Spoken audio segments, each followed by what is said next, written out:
special guest with us, Mr. Sasja Beslik. I would be requesting him to address our delegates. He is the head of Sustainable Finance, Nordea Wealth Management. He has over 15 years of environment, social governance experience. He has been the chairman of he is the chairman of UNEP Finance Initiatives Waterwork Group, member of Principal's Responsible Investment Committee on Shale Gas and Water Issues, board member of the Extractive Industry Transparency Initiative.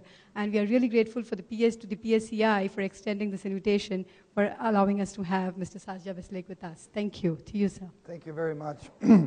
Thank you for your time and thanks for the invitation. I'm a bit of a strange person in this context because I'm a banker. And when I listened to this, I mean, this presentation was great. I learned so much about this.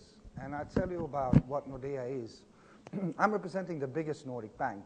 We have about 10 million customers, and we invest all over the world. I invest in 4,000 companies globally. We manage about 300 billion euros assets under management. On our books balance sheet, we are the biggest Nordic bank. So we are the fifth biggest bank in Europe, being a system critic bank for European Union when it comes to investments. How come this is interesting for us? You see, as a financial institutions, we work in a bit of a different way because we are trying to invest in a long-term solutions in the companies and sectors that will provide us with good returns, but also provide us with returns that go hand in hand with sustainability challenges these companies and sectors have in front of them. One of the things that is very important for us is to find the companies and sectors that are very serious in how they manage long-term risks related to environmental issues, social issues, and governance issues. And I think this presentation just that David had actually indicates how much these issues have become a normal day-to-day business for many of the companies across the world. Why India from our angle? You see, when we invest over a period of 7 to 10 years, and that's the perspective we have, we are looking to find sectors and solutions that will grow and have a potential to gain good returns to us as investors. But we're also trying to understand how strategically these sectors are positioned to manage challenges they have in front of them. So when we dived into the pharma industry, and I'm investing in all of the major pharma companies in the world, including some of the Indian listed companies, we identify one thing that we had difficulties to understand as investors. And that is how the pharma sector in India is managing one of the key necessities for the future growth, being water in production of chemicals, pharmaceutical products in India. What we did 2 years ago is to do a visit in India and go and visit different sites to understand how the water as key element for your growth. And I will tell you why it is a key element. It is managed across the industry. One of the things that we discovered was that the water management on the sites that we have visited has a lot of improvement to be done. What we also understand is that for the growth of your business, and you have to remember that pharma sector is one of the key growth sectors for Indian economy going forward. You will need to manage water in far more sustainable way, and we think, this is our personal sort of analytical financial opinion, you have a window of between 5 to 10 years to tackle a serious water pollution issues that is associated with the production of not only pharmaceutical industry, but in general, but also water management from more societal point of view, which will create another type of challenges going forward. And I can tell you one thing, for us, this matters for one simple reason. It's all about money.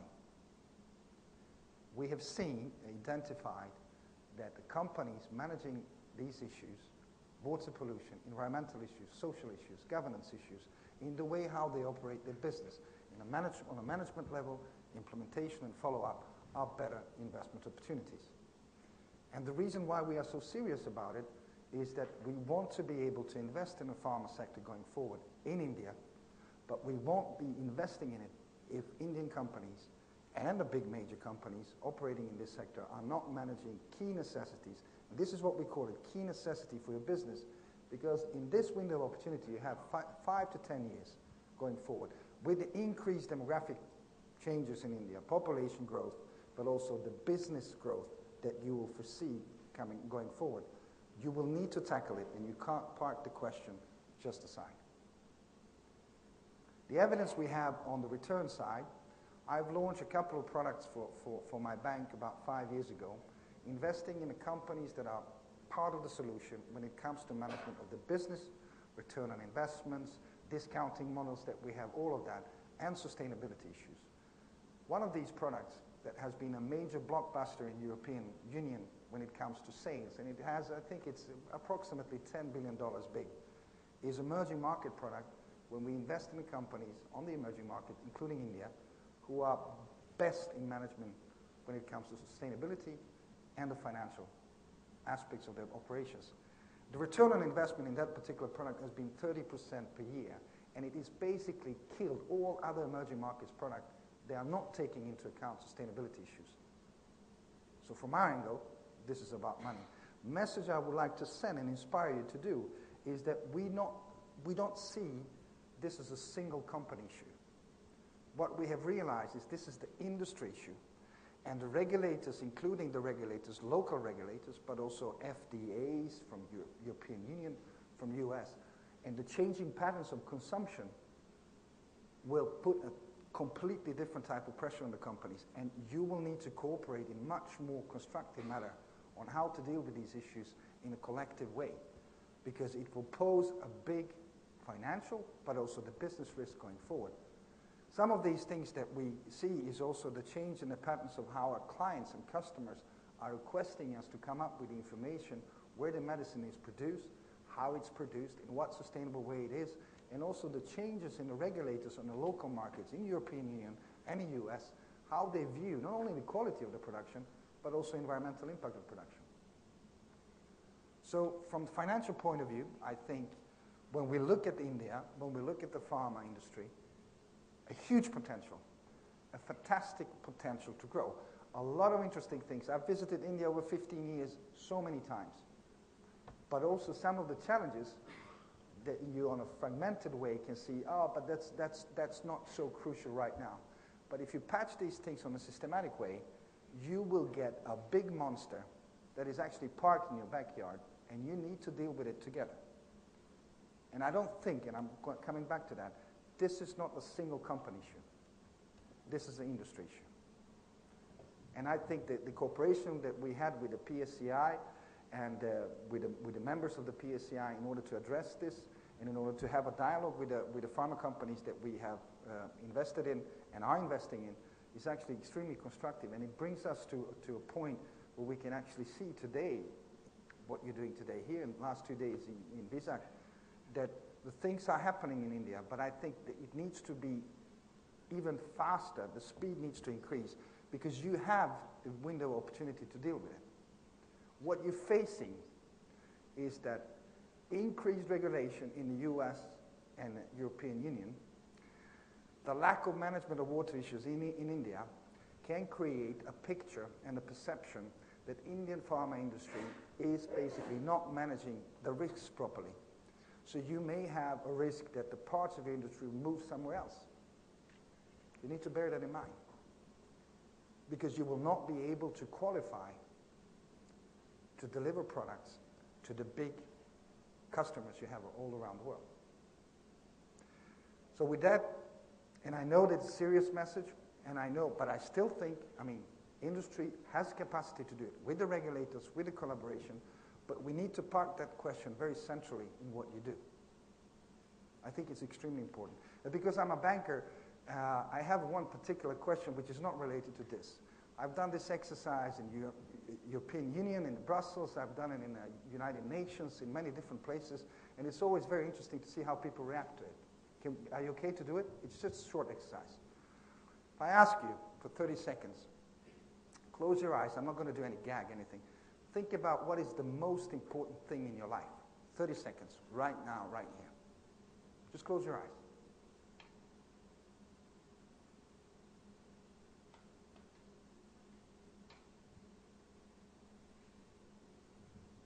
Most of the people are done. It sits in your back. Tell me, how many of you thought about money? Look around.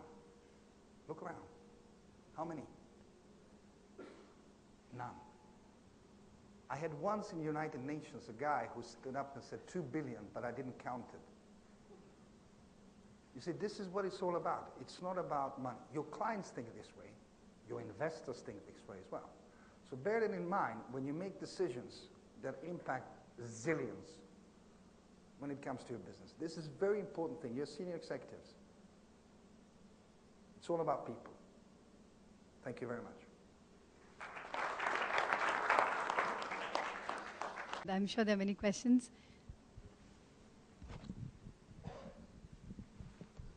In terms of water management, right, I mean, let's look at the consumption pattern to begin with.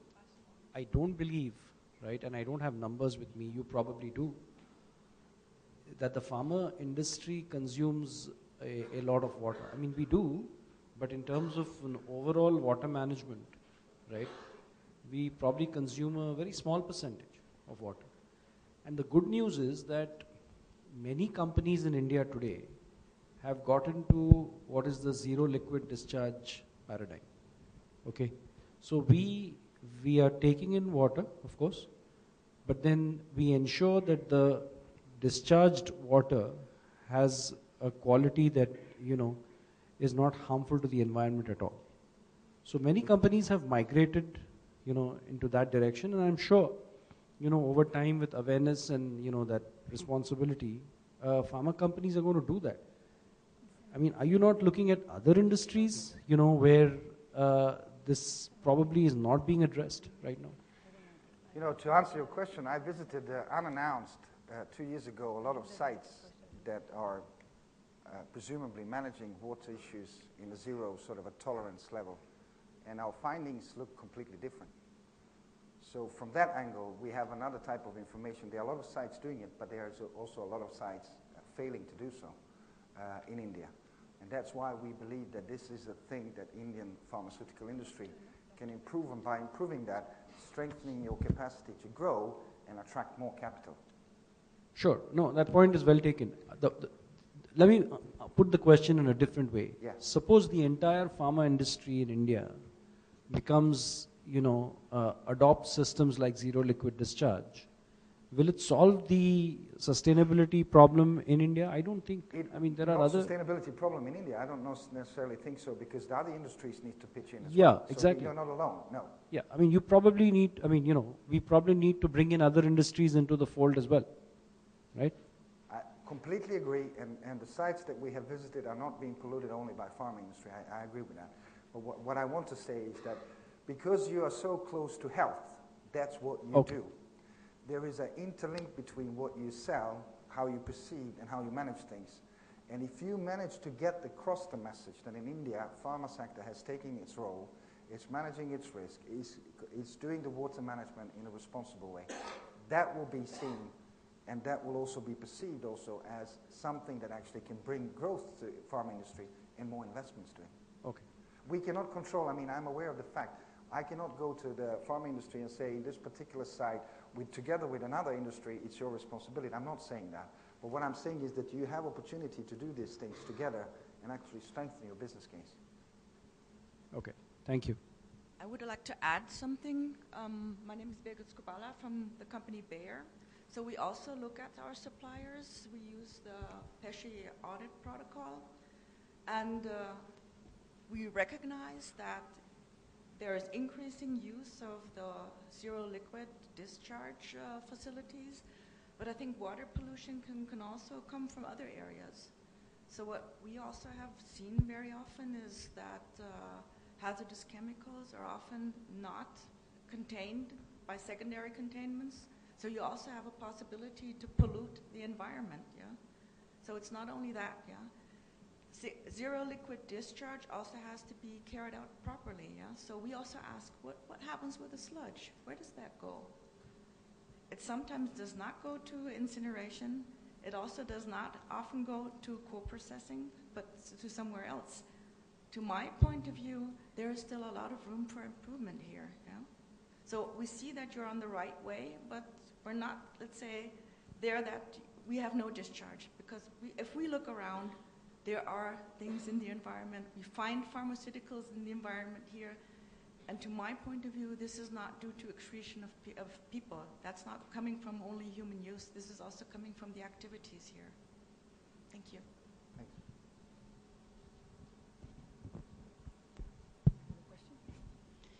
Okay. So are there any more questions, comments? Okay, great. Thank you. A round of applause for Mr. Sasja Beslik. Thank you for being with us.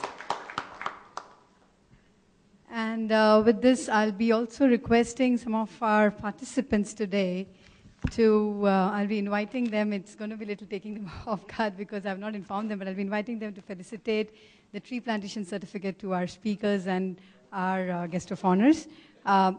Just before I do that, I would like to briefly mention about these tree plantation certificates. Some of our speakers might have already heard it from me yesterday and day before yesterday. This is a little thing that we do instead of giving a memento which might not make much of use to you. We plant trees on, to acknowledge your presence, to acknowledge your contribution. And this way we also try to bring down the environmental footprint of the event itself, because we talk of green chemistry, and it should not be that, when we talk of green chemistry, the environmental footprint of doing this event itself, because we all had to take flights and a lot of, had to travel long distances and paper and a whole lot of things.